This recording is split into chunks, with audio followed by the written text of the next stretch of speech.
What's up, guys? How's it going? Hope you're doing well. I been to Bangkok. I had to go do a couple errands in Bangkok, and I know an Indian guy, so I went over to visit him, and I said, "Hey, where can I get some samosas from?" So he had his friend show me.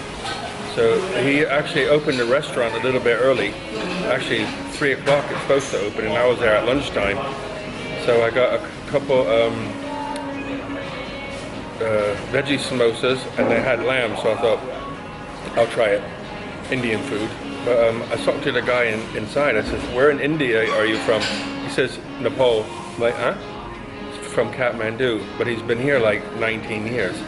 So I was trying to talk to him about Nepal, you know, about Kathmandu and places there I've been, and he goes, "I don't know those places. I haven't been there for 19 years. Like, dude, international world where nobody knows, right?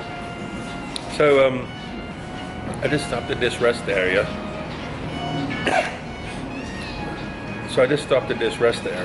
And there's an Amazon, so I stopped for a cup of tea. I got some chow manao lemon tea, and just resting for a minute. Traffic's crazy, but you know, that's Bangkok. But I'm on the highway, so it's not so bad. It takes about, to where I go, it's like India. It's like little India. You know, there's a mall there. You can buy Indian material and all kinds of different Indian foods, but usually very spicy. So I just had some food, and that was very spicy. But I haven't been there in a long time, so I thought I'd just go in and eat some Indian food and have a nose around.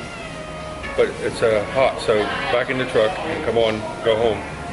But I'll just stop for a cup of tea and relax for 5 minutes.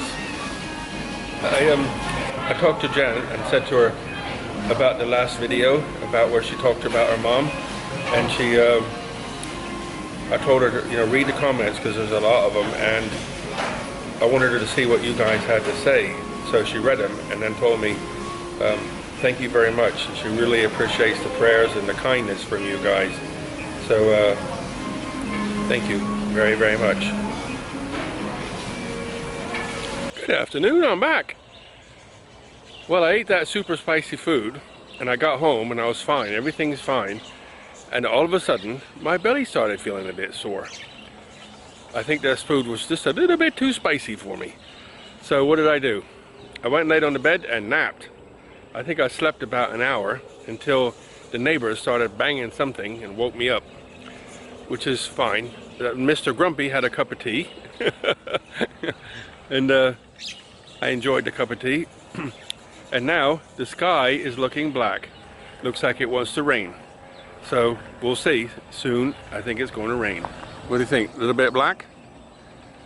Looks like it wants to do something, doesn't it? There's no thunder yet. But yesterday it looked similar. Not quite as dark, but similar. But the wind is blowing it this way now, so we'll see. You know, one of the things I've done in life that I think is one of the most important things I've ever done is traveling. Going to different countries, meeting different cultures, meeting different people. And you know, one of the places I've been on earth that I think is one of the most enjoyable places I've ever been is India and Nepal. The wind's coming and it's getting dark faster, faster. And it's not even supposed to be dark yet. But let me stand behind the hedge so you can hear what I'm talking about. Is it better? So today I was in an Indian restaurant in Bangkok, and I ordered some samosa. And you know, you bit into them and like, oh my God, just the flavor of the food is amazing.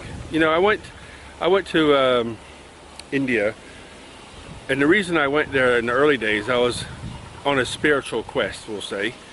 And I went there, I met some people in Raleigh, a lady in Raleigh who has family in India, in Delhi. So I went there and I met the family and got treated like royalty, typical Indian family. You know, would you like to meet my parents when I got there? And I said, yes, I'd love to meet them.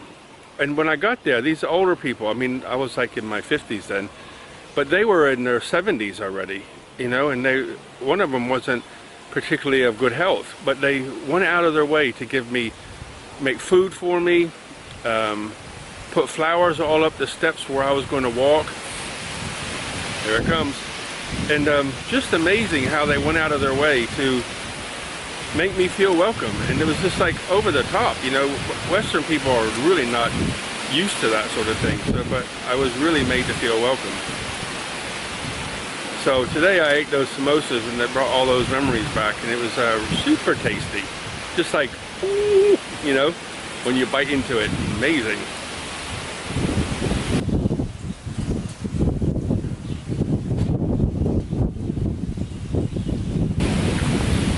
While I was talking to you, the wind was coming from the west. It turned around and it started coming from the north, quite fierce. The clouds were going this way over the top of my head, and all of a sudden the wind changed and now they're going south. So the rain's coming from the north. It's amazing what's happening. Blowing right over the top of my head, heading south now. Crazy weather. But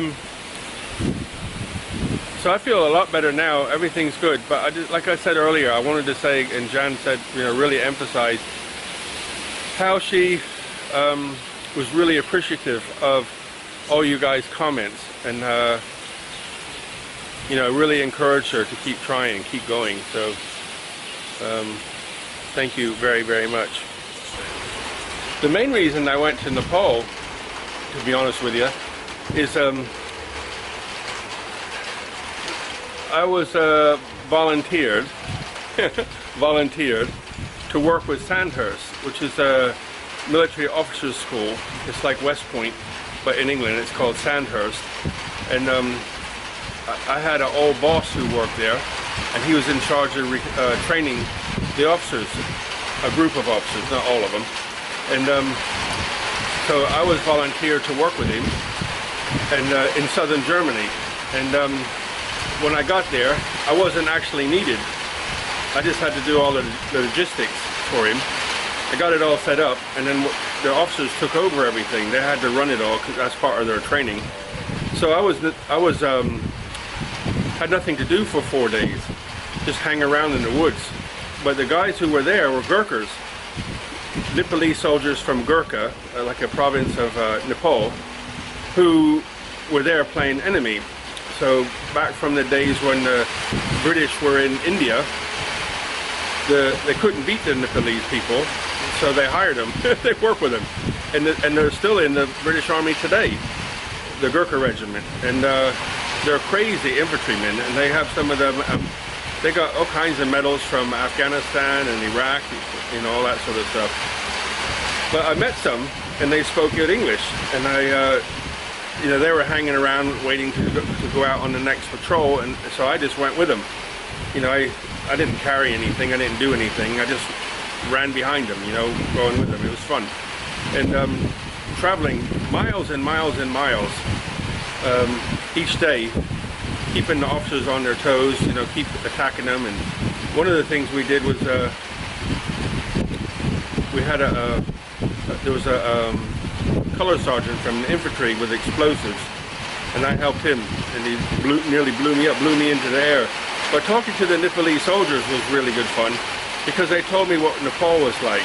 And you know, I'd been studying about Nepal for a while because of the spiritual experience, or information about spiritual things. I think I'm going to go in the house, guys. Might be a little bit short, but I'm going to go in the house because the wind's kicking up and the rain's spinning around me, and there's nowhere else to hide. So I didn't come out here earlier and do it, but I didn't feel like on top of the world. But I'm all right now. I think that food I had was just a little bit too spicy for me. Okay, guys? So I'm going to sign off. Buckets of blessings, rivers of peace, joy, and kindness. All the very best. Stay dry. See you later.